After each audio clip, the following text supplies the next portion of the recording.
programa de hoje você vai ver os principais pronunciamentos no plenário. O Poder Executivo envia à Câmara projeto de reajuste salarial para os servidores. Vereadores debatem situação política do Brasil. E a audiência pública discute política de atenção a usuários de drogas. O TV Câmara do Recife está no ar.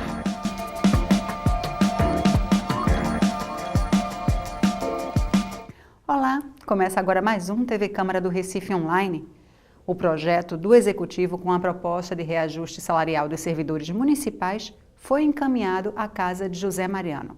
O documento recebeu críticas da bancada de oposição. A oposição declarou voto contrário ao projeto do Executivo. O primeiro a falar foi o vereador Jurandir Liberal. Ele criticou o reajuste oferecido pela Prefeitura aos servidores municipais. Nós assistimos ao longo desse mês várias categorias em greve, várias categorias fazendo reivindicação. E, para a surpresa nossa, senhor presidente, senhores vereadores, senhora vereadora, foi criada uma comissão de vereadores para acompanhar esse processo de negociação e, em nenhum momento, os vereadores foram chamados para participar desse debate. O que era normalmente essa comissão de vereadores não significa que o vereador fosse apresentar emenda, mas pelo menos levantar demandas que ia trazer dos servidores para tentar compatibilizar junto ao governo, reivindicar junto ao governo. Não foi dada essa oportunidade aos vereadores dessa casa. E eu fico preocupado, senhor presidente, que as comissões vão analisar esse projeto de resolução que dá aumento de servidores. E eu queria trazer alguns exemplos que não correspondem ao anseio dos servidores. Exemplo, na área de educação, os professores estão em greve porque querem dar um aumento salarial no piso, mas acabar com um plano de carreira que foi toda uma conquista dos servidores. Se você aumenta na base e faz o achatamento nos interstícios, significa que algumas categorias não vão ter esse reajuste. Na área de saúde, eu queria destacar, nós estamos numa crise, numa epidemia de dengue, de chikungunya, de zika e etc. e tal, que esses servidores que estão atuando diretamente com esses problemas, sejam os agentes de saúde ambiental, sejam os ACS, sejam os enfermeiros, os médicos que estão no dia a dia tratando desse assunto, tinha que ter um mínimo de respeito e consideração por esse conjunto de servidores. O líder da oposição, Osmar Ricardo, falou sobre as reuniões para a negociação do reajuste salarial. Eles disseram assim, primeiro, é 10,67 para quem ganha menos de 1.700. Primeiro que não era verdade isso, né? O servidor que foi negociar sabe que não era. Tinha categoria ganhando 1.200, 1.300 que não ia receber nada. Aí os sindicatos não aceitaram, vereador Maguari. Volta outra rodada de negociação, faz uma proposta de 5% para o servidor, onde quem ganha menos vai ganhar menos de novo. Né? Vai ficar abaixo do salário mínimo e vai ganhar apenas o abono para completar o salário mínimo. Veja a discrepância desse governo, a falta de coerência de ver quem ganha menos devia ganhar mais. Não, eu acho que todo mundo é servidor, tem que ganhar igual. Se é 10%, é 10% para todo mundo. Se é 5%, é 5% para todo mundo. Não pode discriminar, vereador Antônio Luiz Neto. Vossa Excelência foi secretário, na época do prefeito Roberto Magalhães. Vossa Excelência é um defensor dos trabalhadores também. É professor da rede, né? E sabe que isso não é bom. O servidor vai trabalhar insatisfeito. Ele faz que pague e o servidor termina na ponta. Quem perde com isso? O povo, a sociedade, porque ninguém vai trabalhar com a vontade, satisfeito, porque a discriminação existe dentro das negociações. Então, senhor presidente, eu quero reafirmar o que o vereador Jurandir colocou. A bancada do Partido dos Trabalhadores não vai votar nessa mensagem, é contra votar, porque nós entendemos que o aumento tem que ser para todos os servidores. Os servidores municipais também receberam o apoio do vereador André Regis. Contem com o meu apoio na luta por melhores condições, não apenas salariais, mas também de trabalho.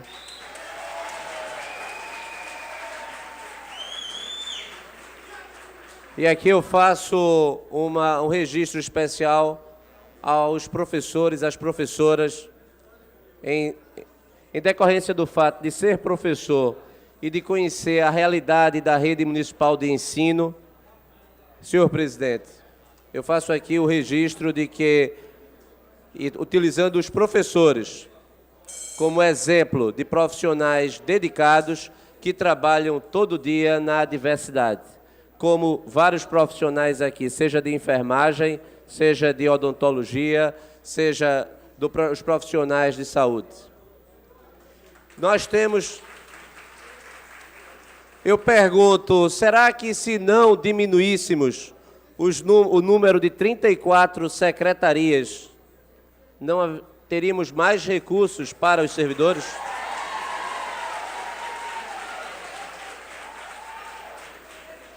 Nós temos 2.500 cargos comissionados. Diminuindo a quantidade de cargos comissionados, não teríamos mais recursos para os servidores? A bancada de governo pediu a dispensa do prazo para a apresentação de emendas ao projeto de lei, mas o pedido não foi acatado por falta do quórum mínimo para aprovação, que é de 3/5 dos líderes partidários presentes. O vereador Carlos Gueiros lamentou que a dispensa do prazo não tenha sido acatada. Esta casa, eu acho que cometeu um erro agora de tarde. Nós temos uma limitação da legislação eleitoral que estabelece um prazo para que a lei de aumento seja sancionada. E nós precisamos ter a votação desta lei até o dia 2 de abril, se não me engano. Posso estar errado, mas são 6 meses antes da eleição, vereador. Então, o que é que acontece? Eu entendo que a dispensa de prazo não prejudica aos servidores. Por quê? A esta casa, infelizmente, não resta nada para a gente fazer em termos de mudar uma mensagem em relativa a aumento. Nós não podemos aumentar, nós não podemos discordar. A única coisa que nós temos feito nesta casa, em benefício dos servidores, é estabelecer audiências nas comissões para chamar os secretários para virem aqui, se esclarecer e dar oportunidade para que os servidores também façam suas colocações. É isso que a gente tem feito. E é isso que precisa ser feito, senhor presidente. Nós precisamos iniciar as reuniões das comissões, trazendo o executivo para dar as suas explicações e aqui intermediar. E isso só pode ser feito quando terminar o prazo de emenda. Então eu queria deixar isso como reflexão. A vereadora Marília Reis também falou sobre o tema. Se existe essa pressa tão grande em se discutir e aprovar reajuste dos trabalhadores, dos servidores públicos da prefeitura, isso acontece porque aqui o costume é mandar e a Câmara homologar e obedecer. É como se dissesse, faça logo desse jeito e fique com o aumento que a gente quer lhe dar, porque não vai ser diferente, não. Vocês não vão conseguir uma migalha a mais. O projeto do Executivo seguirá o prazo regimental e pode receber emendas dos vereadores até o dia 21 de março. A vereadora Marília Reis solicitou a transcrição na memória da Casa de um artigo sobre a condução coercitiva do ex-presidente Lula para depor na Polícia Federal. Antes de ser votado, o requerimento provocou um grande debate sobre a situação política do país. O requerimento pede a transcrição do artigo contraditório foi legítima condução coercitiva do ex-presidente Lula, de autoria do advogado criminal Ademar Rigueira Neto. Antes da votação, o vereador André Regis declarou voto favorável à proposta, mesmo discordando de trechos do artigo em questão. O requerimento da vereadora Marília Reis, eu irei votar a favor, porque acredito que diferentemente do que já fez a bancada do PT no passado, de impedir que fossem transcritos aqui artigos que fossem contrários ao governo, senhor presidente. Aqui tentou-se e conseguiu-se impedir aqui a transcrição do artigo, inclusive, do ex-governador Gustavo Krause, que não teve a transcrição de um artigo que foi encaminhado por mim ou, posteriormente, pelo Carlos Gueiros. Carlos Gueiros pediu a transcrição e houve a negativa por parte da bancada do PT. Mas o fato aqui envolve a questão nacional. Hoje, senhor presidente, inclusive, nesse exato momento, em Brasília, nós não sabemos quais serão as consequências dessa última gravação do ministro Aloysio Mercadante, que foi pego da mesma forma que Delcídio Amaral, tentando obstruir a justiça para que Delcídio Amaral não fizesse a delação, vereador Antônio Luiz Neto, que acabou sendo homologada pelo Teori Zavascki, que coloca no olho do furacão não apenas o presidente Lula, mas também a própria presidente Dilma Rousseff. O requerimento eu apoio porque, como democrata que sou, e acabei de levar vaia de alguns integrantes, discordar é democrático. Aceitar a opinião dos outros é democrático. Não concordo com o que disse o colega, o estimado colega, ex-presidente, inclusive, da OAB, órgão que eu faço parte, Ademar Higueira. Não concordo, mas voto favorável, porque esta é uma casa plural e nós devemos respeitar as posições contrárias. Isso é política. O líder do PT na Câmara, vereador Jurandir Liberal, também discutiu o requerimento e defendeu o partido. Quando o vereador André Regis apresentou o requerimento num texto do ex-governador Gustavo Krause, nós fomos contra que ele estava pedindo um voto de aplauso para o texto escrito pelo ex-governador. Ele não pediu para transcrever. Se fosse transcrição, não tínhamos nada contra. Agora, a gente aplaudiu um texto que eu discordava, eu não podia. Então, foi essa a diferença. E o vereador Carlos Gueiros, conversei há pouco tempo com ele, que tem uma memória muito boa, ele confirmou exatamente essa nossa posição. Então, isso aqui para ficar claro. Segundo ponto, o que a vereadora está pedindo é a transcrição de um artigo assinado por ex-presidente da Ordem dos Advogados, e que Ademar, inclusive, mais ligado ao PSB do que ao PT, que é contra esse tipo de prisão que foi feito com o presidente Lula. Então, esta é a opinião do ex-presidente da OAB, o advogado Regueira, e que ele acabou de dizer que é favorável à transcrição, ou seja, ele não é contra. Então, aí fica esse esclarecimento. Com relação à crítica que ele faz ao PT, ao presidente Lula, aí nós vamos entrar nesse detalhe. Primeiro, ele fala da declaração de Delcídio com relação a Mercadante. Mercadante já está se explicando. Eu quero saber se ele ouviu também a declaração relativo a Aécio Neves, que recebeu dinheiro de Furnas, etc. e tal. Sabe quem era Delcídio? Era do PSDB. E por conta de Zeca do PT, chamou depois Delcídio, quando o governo do PT, para ir para o PT. Que a maioria do PT, inclusive, não queria nem que ele viesse. O povo lá na terra dele era contra. Mas aquele negócio de tentar juntar todo mundo, aceitou Delcídio. E Delcídio fez uma delação premiada, e que está acusando exatamente uma das figuras, chama-se Aécio Neves. Aécio Neves já foi em 5 delações premiadas. E por que é que Moro não manda prender Aécio Neves? Por que não manda? Por que não manda prisão coercitiva para dar depoimento? Por que não manda? Ou seja, neste país, para ser isento da polícia, tem que se filiar ao PSDB. O vereador Henrique Leite falou contra a condução coercitiva do ex-presidente Lula. Eu fiz 30 anos de polícia. 30 anos como policial. Naquele período passado, há 30 anos atrás, não se conduzia coercitivamente alguém que se apresentasse com o advogado para depor. Lula se apresentou 2 vezes, deu o depoimento que quis. E qual foi a do Moro? O Moro, além de estar dentro de uma linha de parcialidade e de condução contra o governo, ele é fantasioso, ele faz show pirotécnico.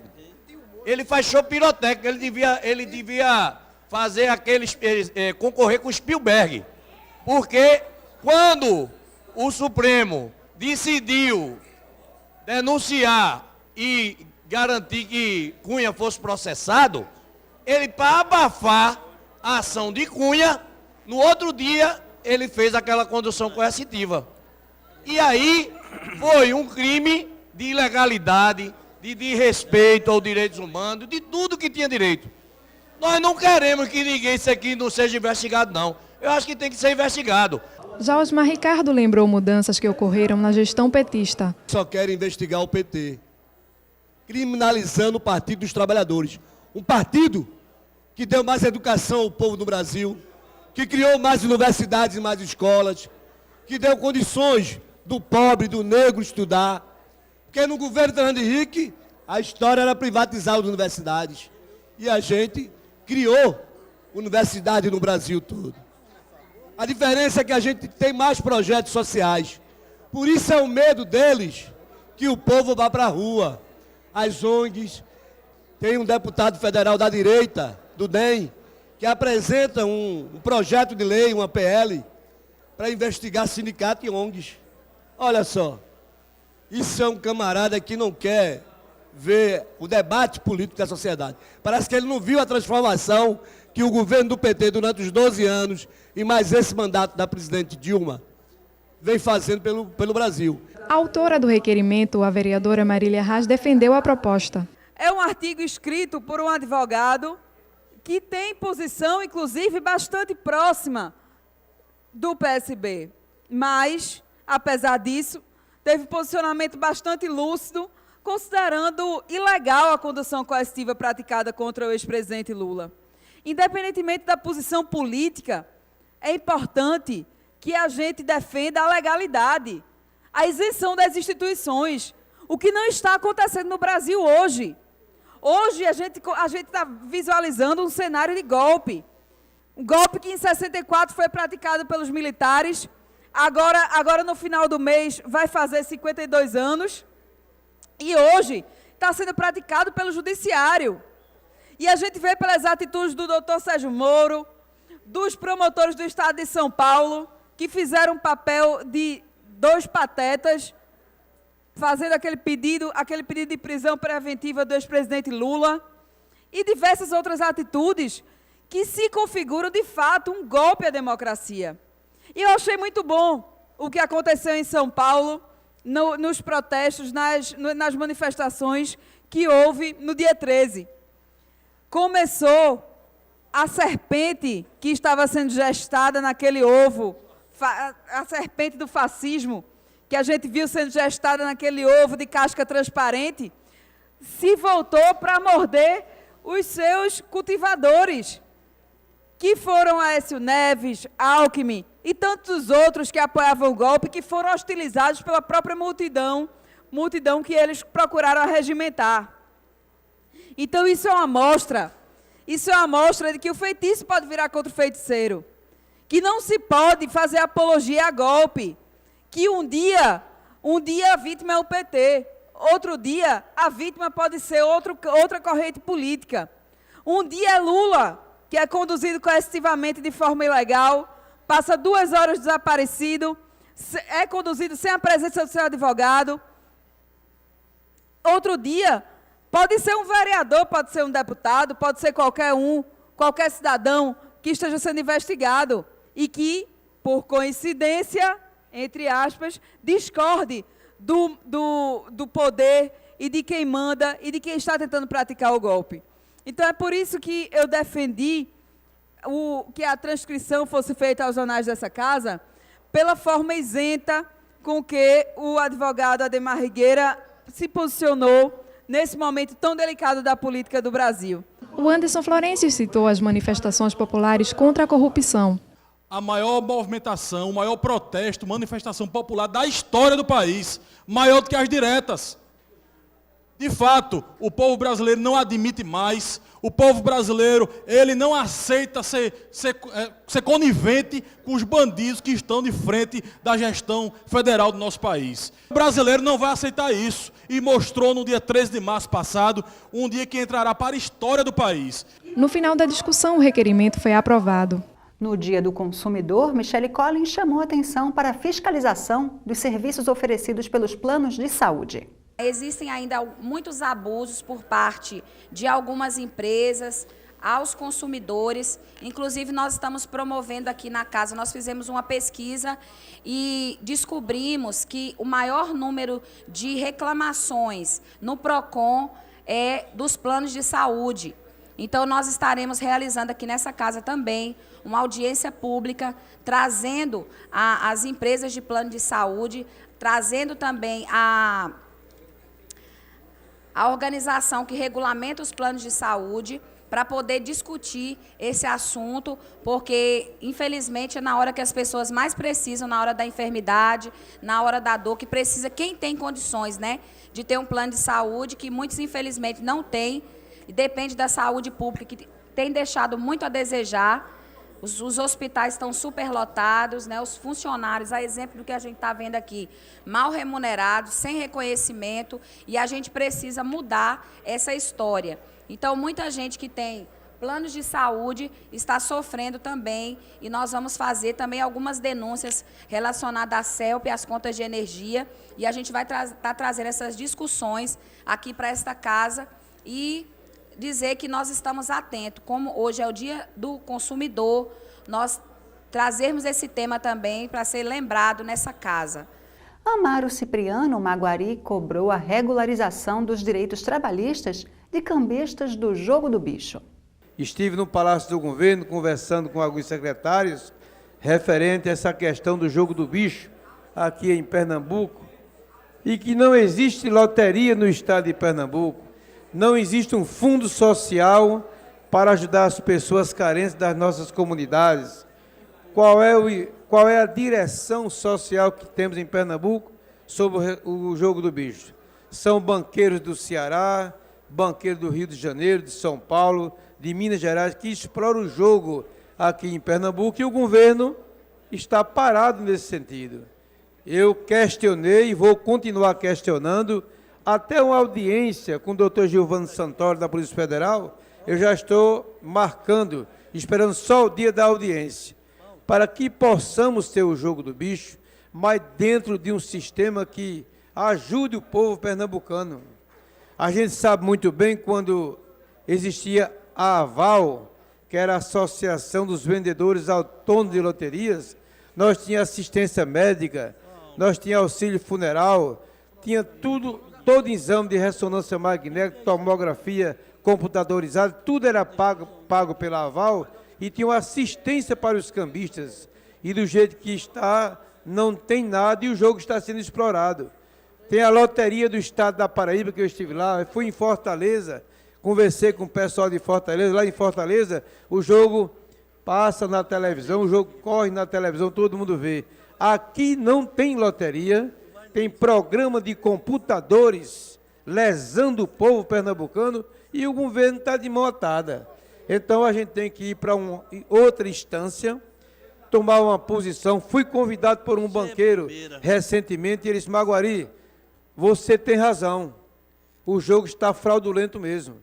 Só que tem um grupo de pessoas que não querem legalizar, não querem ir pelo caminho certo, e a minoria não ganha para a maioria. Agora, cabe ao governo do estado de Pernambuco, seus secretários, SDS, Polícia Federal, tomar uma posição, porque é exploração total. Exemplo, o camarada passa 20 anos trabalhando numa banca, ele sai e não tem direito a nada. Ele adoece, não tem direito a nada. Quer dizer que isso aí é uma exploração dentro do estado de Pernambuco e precisa ter uma visão diferente. Acredito que o governador do estado ele vai tomar uma posição junto com os seus secretários, porque a gente vai continuar insistindo. A rede municipal de atenção aos usuários de drogas foi tema de uma audiência pública na Câmara. Quem promoveu o debate foi a vereadora Michele Collins. A vereadora Michele Collins é presidente da Federação Pernambucana das Comunidades Terapêuticas. Ela coordenou no plenarinho da Câmara a audiência pública para discutir a rede municipal de atenção ao usuário de drogas. A parlamentar abriu o debate detalhando a resolução do Conselho Nacional Antidrogas, que regulamenta o funcionamento das comunidades terapêuticas em todo o país. A resolução é do ano passado e dá um prazo até agosto desse ano para que as comunidades terapêuticas se ajustem às novas regras.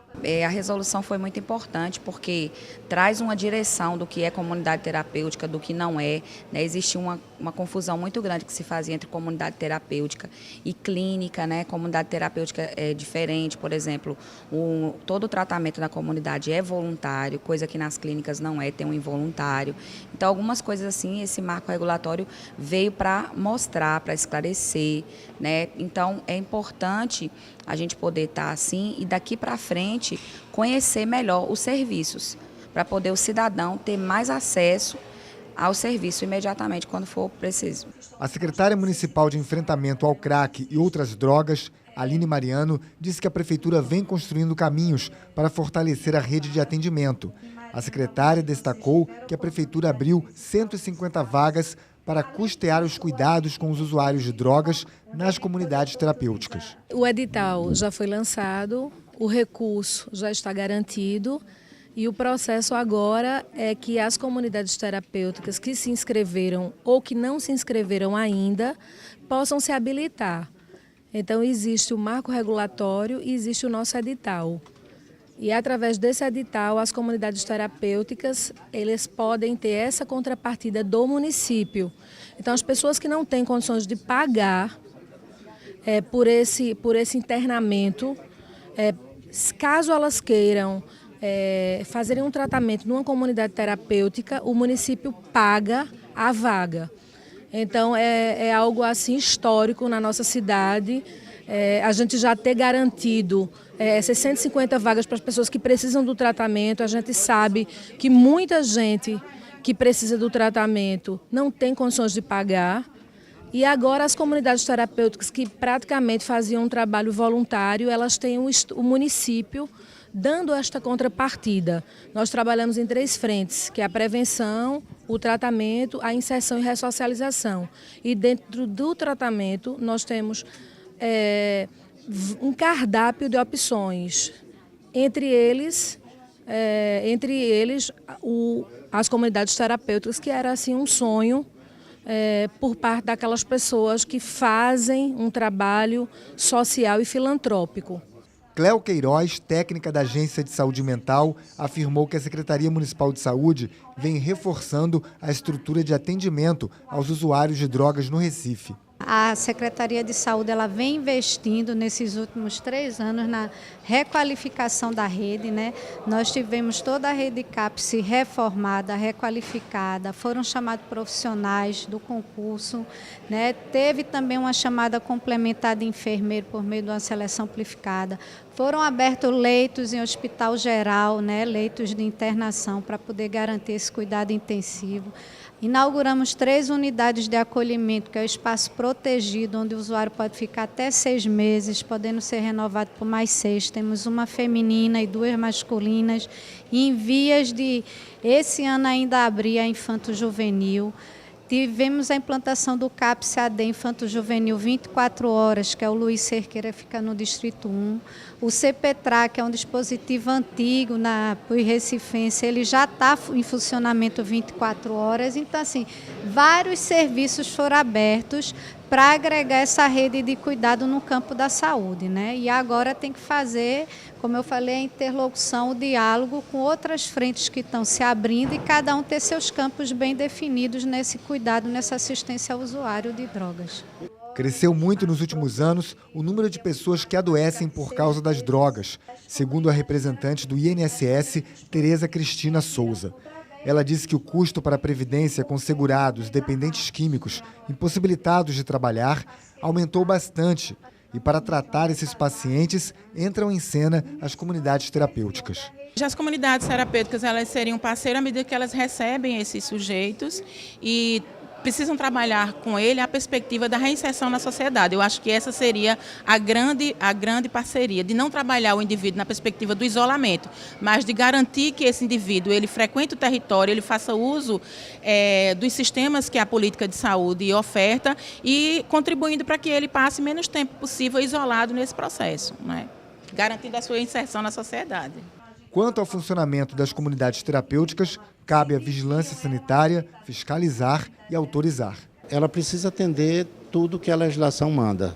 Está entendendo? A questão da voluntariedade, que só pode ser admitido pacientes internos de forma voluntária, o que não acontece nas comunidades privadas. Não é? Ela ter o tratamento, ele é social, não é médico. Essa é a filosofia da comunidade terapêutica, é a questão da convivência entre os pares. Para o gerente de saúde mental da Secretaria Estadual de Saúde, João Marcelo Costa, o mais importante é manter aberto o diálogo para estruturar a rede de apoio psicossocial do Estado. Essa questão não pode somente ser ser vista como uma pauta somente da saúde, mas eu acho que esse enfrentamento precisa ser complexo e para as questões complexas a gente precisa ter capacidade de resposta também bastante robusta e com musculatura. Então, certamente, a saúde é uma parte integrante dessa discussão, mas que a gente precisa ampliar essa discussão de uma forma também para assistência social, para a educação, trabalhar perspectivas de prevenção eficientes, né? E eu acho que, sobretudo, essa rede ela está em construção, mas ela precisa cada vez mais ser fortalecida, ser estruturada e ser expandida, alinhada com a Política Nacional de Saúde Mental, que é a política que vem sendo, na verdade, induzida pelo Ministério da Saúde como uma política oficial. E as comunidades terapêuticas têm um papel nisso tudo? Eu acho que, na verdade, a gente precisa aprofundar cada vez mais quem são esses atores que farão parte dessa grande rede de atenção psicossocial. A gente precisa cada vez mais, é o que a gente chama da rede de atenção psicossocial, que a partir da portaria 3088 traz toda uma série de componentes que irão integrar, desde a atenção básica, desde o SAMU, né, da rede de urgência e emergência, os CAPs que estão aí, né, ou seja, existiram avanços fundamentais e substanciais a nível da RAPSA em Pernambuco, né, mas também eu acho que existem ainda desafios a ser discutidos, a ser enfrentados e que eu acho que essa é a grande perspectiva da Secretaria de Atenção à Saúde. O vereador Luiz Eustáquio, que preside na Câmara do Recife a Frente Parlamentar de Combate ao Crack, também participou da audiência pública. Estou muito feliz, foi muito produtiva, conseguimos avançar bastante, né? Todos os órgãos que vieram se colocaram à disposição e já estamos fazendo aqui, criamos grupos de trabalho, ações, reuniões, ações futuras que nós vamos fazer junto com a Vigilância Sanitária, que se torna uma grande parceira das comunidades terapêuticas, junto com a saúde do Estado, do município. E eu quero só, assim, já agradecer, porque eu tenho certeza que a população recifense vai ser muito beneficiada com o resultado dessa audiência pública de hoje. Foi bastante produtiva. No plenário, a vereadora Michele Collins comentou os avanços alcançados com o debate. A reunião foi muito produtiva, onde nós trouxemos aqui o INSS, trouxemos a Secretaria de Saúde do município na saúde mental, trouxemos também a Secretaria de Saúde do Estado, a APEVISA, que é a Agência de Vigilância Sanitária do Estado de Pernambuco, e as comunidades terapêuticas, onde nós discutimos sobre a regulamentação das comunidades terapêuticas. E que, na verdade, já foi instituída a regulamentação e agora é necessário a mobilização, o fortalecimento e a articulação dessa rede, porque o dependente químico ele não precisa somente do tratamento, nem só do CAPS, ou só da comunidade, ou só da assistência, ou só da saúde, mas ele precisa de diversos serviços envolvidos, de apoio à família, e nós discutimos aqui nessa manhã esse assunto e conseguimos avançar bastante, onde nós marcamos já algumas reuniões, Um grupo de trabalho também foi estabelecido entre a Federação das Comunidades Terapêuticas e a APEVISA, que também é o órgão que fiscaliza e regulamenta o funcionamento dessas instituições, distinguindo também o que é comunidade terapêutica do que é clínicas. E são clínicas que, infelizmente, têm muitas denúncias no Ministério Público de abusos dos direitos humanos, mas as comunidades terapêuticas não estão dentro desse contexto. Então, foi feita essa audiência pública hoje e foi realmente muito produtiva. A secretária de enfrentamento ao crack, Aline Mariano, também esteve aqui conosco, trazendo total apoio às comunidades terapêuticas. Eu quero aqui agradecer e parabenizar pelo brilhante trabalho que a secretária Aline Mariano vem desenvolvendo ali na secretaria de apoio a essas instituições que têm prestado um serviço relevante para a população recifense. A gente fica por aqui. Para rever esse e outros programas, acesse nosso canal youtube.com/Câmara do Recife. Até mais!